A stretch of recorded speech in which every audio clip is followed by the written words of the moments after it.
Marty and I had been married for 2 years, and I didn't think life could get any better, but it did. 7 months ago, Marty got pregnant. We had given up on having a child, but now we were going to be parents. A girl, a daughter. Wow.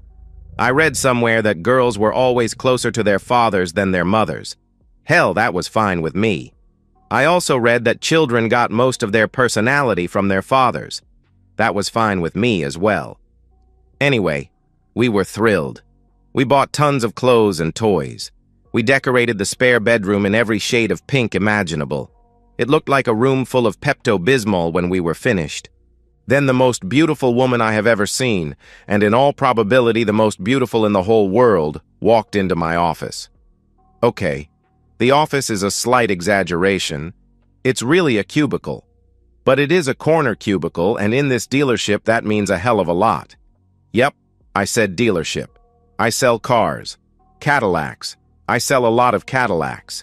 In any month, I sell more than the next 2 salesmen combined. And the interesting part is, I am a lousy salesman. Really, I am. I couldn't give a damn if you ever bought a car from me or anyone else. So, why am I so successful? It seems that I am some kind of magnet for people who want to buy cars. It started 6 years ago. My father always loved Cadillacs and never had any other car. He said they were the best and safest on the road. That seemed to work pretty well until an 18-wheeler ran over the one both of my parents were in, killing them. My father was a pretty smart man and established a family trust which, according to his wishes, became irrevocable upon his death. I was their only son and was named both trustee and sole beneficiary. There were not massive amounts of assets in the trust, less than $1 million, a very nice house, and 2 Cadillacs. My mother's and what was left of my father's. That's what brought me to the dealership. It was time to get a new one. Mom's was getting on in years, so it was time to trade. On the showroom floor was exactly the model I wanted. I was looking it over and waiting for a salesman when an elderly couple came up to me and asked if I worked there. I told them no. Then they pointed to another car on the floor and asked if I knew anything about it. I told them that I knew a little bit, so we went over its features. When we were finished, I went back to the one I was looking at. By then, a salesman had broken free and we were negotiating my deal. I generally know what I want and try hard to get it, so he was having a hard sell with me. Somewhere near the end of our negotiations, the sales manager introduced himself and told me that the couple I had been talking to bought the car we had looked at. He thanked me and gave me virtually everything I had been asking for in my own deal.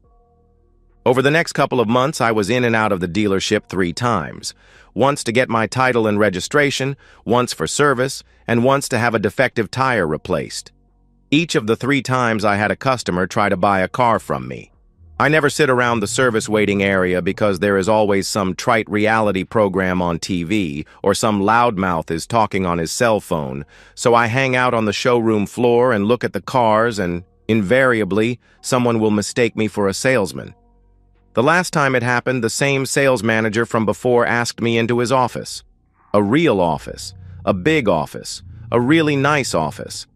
By the end of the conversation, I was working for him. That was 6 years ago. In that time, I have become the highest-grossing salesman in the dealership's history and have made a ton-load of money.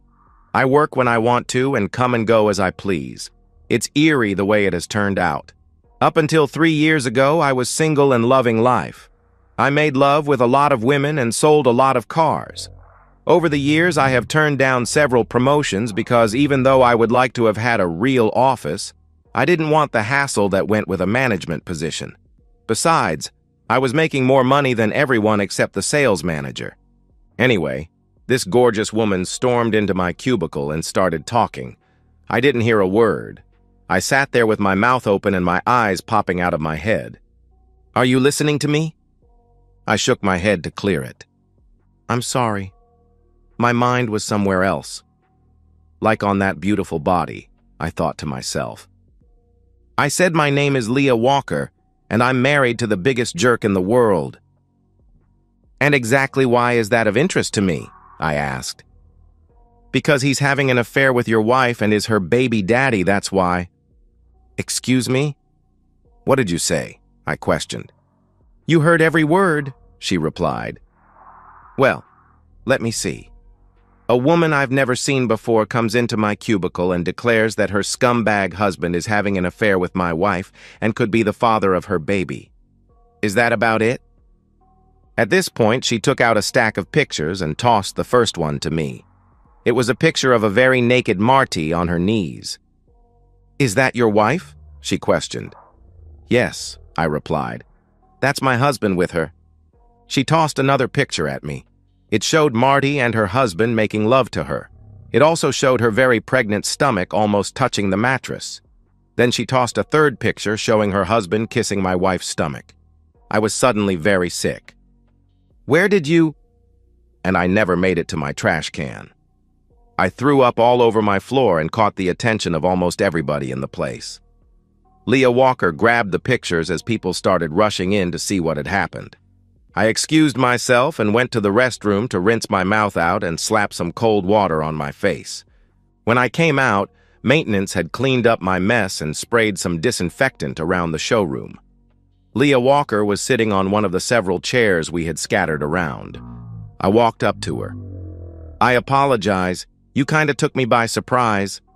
I know exactly how you feel. Can you talk now? She asked. I don't know. I can try. We can either go to the conference or go someplace else. Let's get out of here. The place smells like vomit, she said and tried to smile at me. She took my arm and we walked out. Which of these fancy cars is yours? We went to mine and got in. Want me to drive? She asked.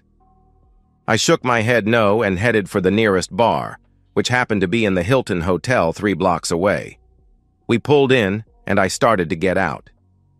Wait a minute, Mr. Lewis. If you're thinking of a revenge intimacy, you can forget it. By the way, that's my last name. My first is Matthew. Matt to my friends. This is the closest place with alcohol and I need a drink. And an explanation. A few minutes later, we were in a booth with drinks in our hands. I'm a gin and tonic drinker. Leah Walker preferred Riesling. Okay, Mrs. Walker. From the beginning, please. 3 days ago, my husband was shot by another jerk he was trying to arrest. My husband is a police officer. He and some other officers were in the middle of a drug bust and all hell broke loose. He was shot 3 times and is in critical condition, but his current criticality, if there is such a word, is nothing compared to the hurt I'm going to put on his black back if he recovers. Anyway, he is in the hospital and is unconscious. I took his personal property home and was going through it. In his wallet, he had a picture of a white woman. She was naked from the waist up, and I wasn't impressed. No offense, Mr. Lewis, but my body is much nicer than hers. So I started trying to figure out why he had it. I searched the house to see if there were any others and found none. Then I called his shift supervisor and asked if I could go through his locker at the station. That's where I hit pay dirt. What do you mean, pay dirt? I asked. I found about 50 pictures of Scumbag and your wife and 2 videos of them having intimacy. There were several letters from your wife. The 2 of them have post office boxes which they use. That's how I knew who she was and how to find you. Her letters were full of her telling him how happy she was that she was pregnant with his daughter. Her name is going to be Martina, by the way. She also described the pink bedroom you have fixed up for her. She told him she could hardly wait to divorce you so he could move into the house and see it. I started to heave like I was going to throw up. Oh, hell, not again. It's okay. I think I can control it. I hope so. May I have copies of the videos? Of course. She reached into her purse, brought out 2 CDs, and gave them to me. I know you are going to need time to digest all this, but let me tell you what I'm doing. I see an attorney in about an hour. The next time I talk to the jerk will be in court. I'm going to sue him for every cent he has ever had, or will ever have. That baby will have to depend on her mama because her daddy will have nothing to give her. Give me a day or so to think about things and I'll give you a call. Can I have your number? I took out my phone and put her in it. We finished our drinks and she left. Even in my current confused state, I joined every other person in the room in enjoying watching that beautiful woman sashay out of there. Grace, elegance, and style combined with beauty made a powerful combination. Marty is no beast by any means, but why in the world he would give up Leah for her is a mystery. Marty is good in bed, but not spectacular.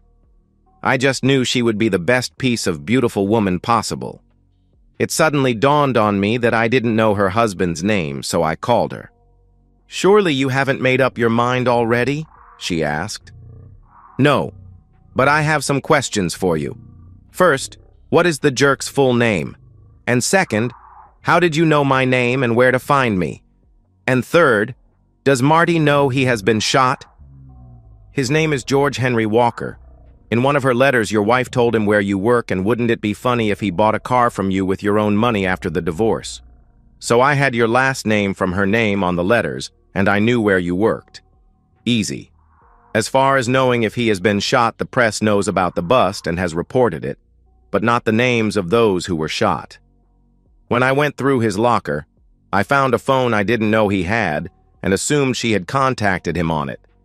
If she has tried in the last 3 days, she is probably wondering why he hasn't responded, and I haven't been able to unlock it to see. Damn her. Let her worry. For the first time since I met Leah Walker, I was almost able to chuckle. For a cop, he certainly leaves a trail of clues, doesn't he? If that jerk survives, the next trail he leaves will be a messy one caused by one furious woman. Earlier I said she had grace, elegance, style, and beauty. Now I can add garbage mouth to her list of assets. If she owned a liquor store, she would be perfect. I didn't want to go home because I didn't feel like facing Marty, and I had no idea how either she or I would act.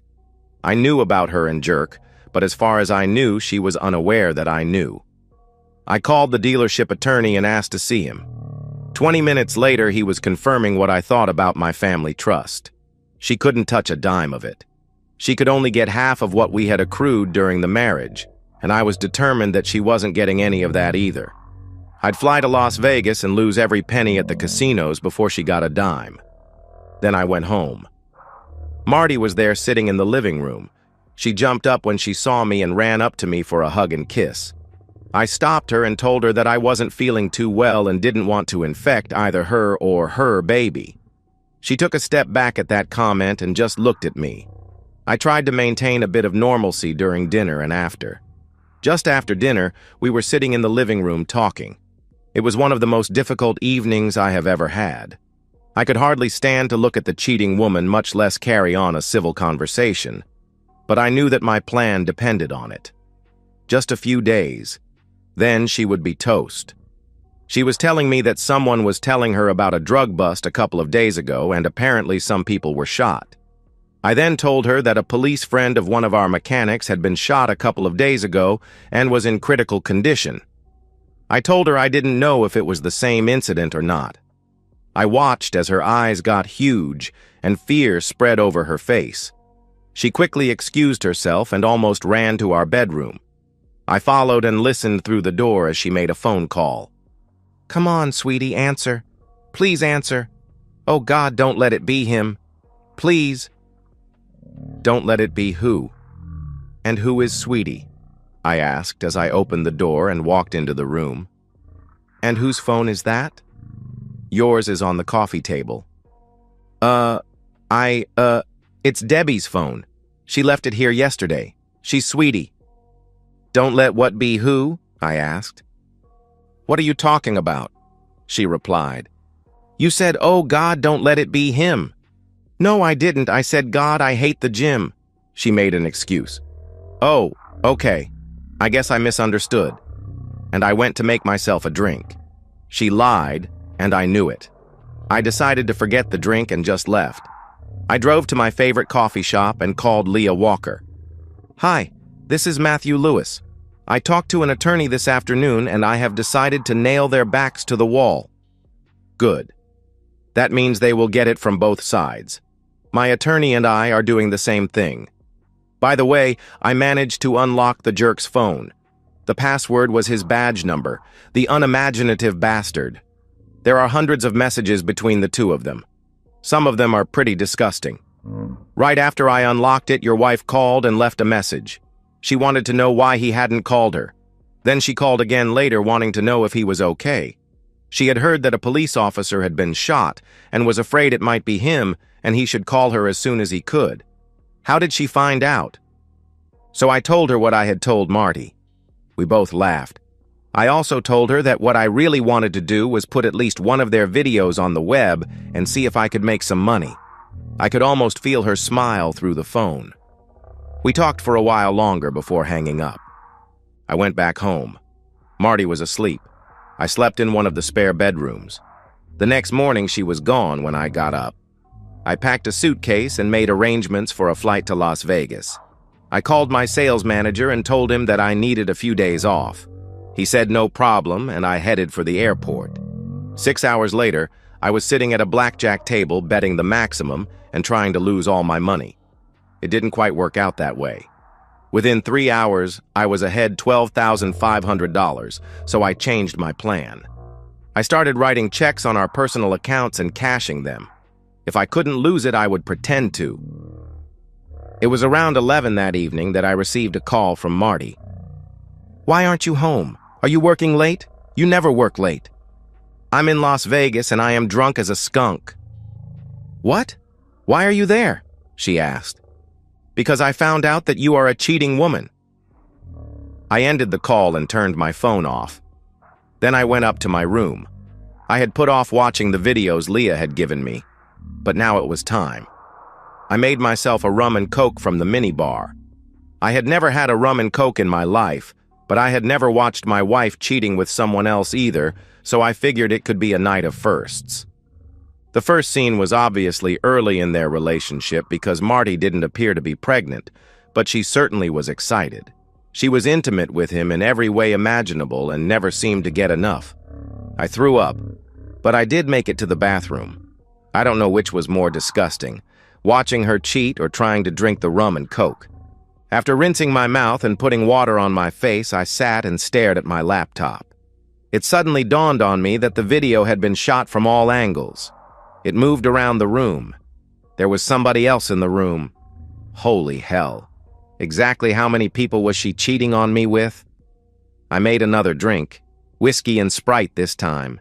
The drink wasn't any better than the rum and coke, and the video was a lot worse. Marty and Georgie made love for 2 solid hours. Then the video went blank. I kept telling myself that it couldn't get any worse. Have you ever tried Scotch and ginger ale? There is no drink on earth which could be worse. It was a perfect pairing for the next scene I watched. The video came back on and they were standing drying each other off. They had obviously taken time off to shower. "Baby, there's something I want you to do for me." "Anything, Georgie. You know that," she replied. "Freddie has been kind enough to film us, so now we need to thank him. I want you to do him a favor." She looked first at Georgie and then Freddie. Well, at the camera, actually. Apparently, Freddie was behind it. "Are you sure you want me to?" she asked. "Come on, baby. It's just a favor." "Looks like this is your lucky night, Freddie. Drop your pants," she answered. The video went blank again. I awoke late the next morning with a huge hangover. I took a shower and went downstairs to the buffet for something to eat. I couldn't keep anything down. I turned on my phone and had at least a dozen calls from Marty and 2 from Leah. Forget Marty. I called Leah. "Hello, Matt. How are things? I watched the first of the 2 videos you gave me." "Don't tell me. You threw up?" she asked. "I don't know you well enough to say damn you, but demon you." I groaned. "Hungover?" She chuckled. "Oh, God. I haven't been drunk since my senior prom, but I made up for it last night. How are things there?" "Here? Where are you?" she asked. "Vegas," I replied. "What in the hell are you doing there?" she asked. "Trying to lose all my money so I don't have to give it to my soon-to-be ex-wife." "Well, good luck. She went by the hospital last night to see the scumbag. Don't know how she found out he had been shot or where he was, but she did." "Were you there?" I asked. "Hell no. I told you the next time I see him it is going to be in court." "Did they let her in?" I asked. "Nope. He is in isolation and nobody sees him." How do you know she was there? I asked. His mother told me. She wants to know why I haven't been by to see him. I told her that he was a cheating scumbag and I didn't want anything else to do with him and that she could have him back if he lives. Anyway, enough about those two. When will you be back? Don't know. 3 or 4 days, I guess. Well, if you're serious about putting their video on the internet, let me know how I can help and call me when you get home. I found that I was able to eat a little, so I did. Then decided it was time to get back to the blackjack table. Another 4 hours and another $8,000 profit. This wasn't working out the way I planned. I'm $20,500 ahead, plus the other $12,000 from 4 personal checks I had cashed in the casino last night. So there I sat with $32,500 in my pocket. I felt like there was a neon sign over my head with an arrow pointing down at me, flashing, "Rob this idiot bastard." I went to my room and locked it in the safe. Then I sat down with another drink from the minibar. This time I wanted to enjoy it, so I made a gin and tonic. I took stock of my financial situation. She couldn't touch my family's trust, and all the money I made and saved before marrying her had been put in that trust. Her car was in her name, so she keeps that. The house we live in belongs to the trust, so she can't touch that. In the 31 months we had been married, we had spent a lot of money but had invested virtually nothing. So all the money we had was the roughly $16,000 we had in our joint account before I cashed the checks last night. We had 4 credit cards with a total outstanding balance of less than $4,000. I had taken $12,000 out of the joint account last night, which left around $4,000. After paying off the credit cards, the bank balance would be near zero. Marty had never worked a day in her life, ever. So she had contributed nothing financially to the marriage. Her parents had supported her before our wedding, and I took over from them. She wanted to be a stay-at-home wife, and that had been okay with me. I could go home now. Within 2 hours of landing at home the next day, the money that I had with me was in the trust account. All but one of our credit cards had been paid off and canceled, and I had called Leah to tell her I was back. I headed for the house feeling pretty good. Marty's car was in the garage when I got there. She was not in a good mood. "What do you mean calling me a cheating woman?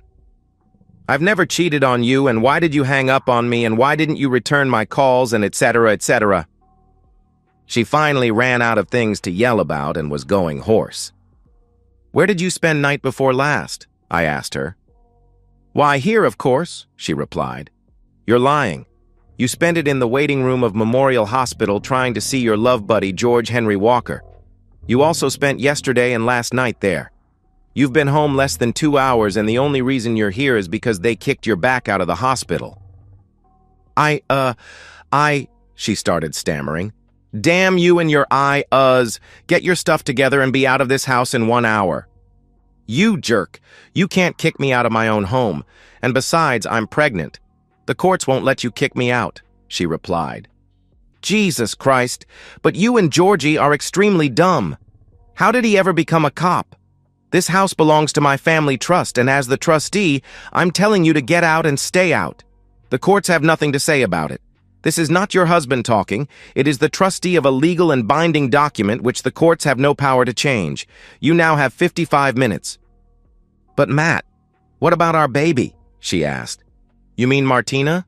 She is neither my baby nor my responsibility, so ask your baby daddy what he wants you to do." "Oh, that's right. You can't ask him. He's in isolation at the hospital. If, after the baby is born, a DNA test confirms that she is mine, I will take care of her needs. But you and I are finished." There comes a long silence. Your time is ticking away. "Matt, she started stammering again. "What the hell did I tell you about your Just leave!" 20 minutes later, her car pulled out of the driveway. 8 days later, George Henry Walker died of injuries received while protecting the citizens of our fair city. At least that's what the newspaper article said. He was given a hero's burial. Pictures of his funeral showed a grieving Marty being held up by someone identified only as Freddie. Leah and I saw the pictures on my laptop from our hotel room in Cabo San Lucas. We had just finished checking our online bank account. In less than 1 week after I posted them, the 2 videos Leah found had grossed us $1,300. I'll never sell another car. And so, we've reached the end of today's story. Was it what you expected, or did it take a twist you didn't see coming? I'm curious to hear your thoughts. Share them in the comments below, and let's get a conversation going.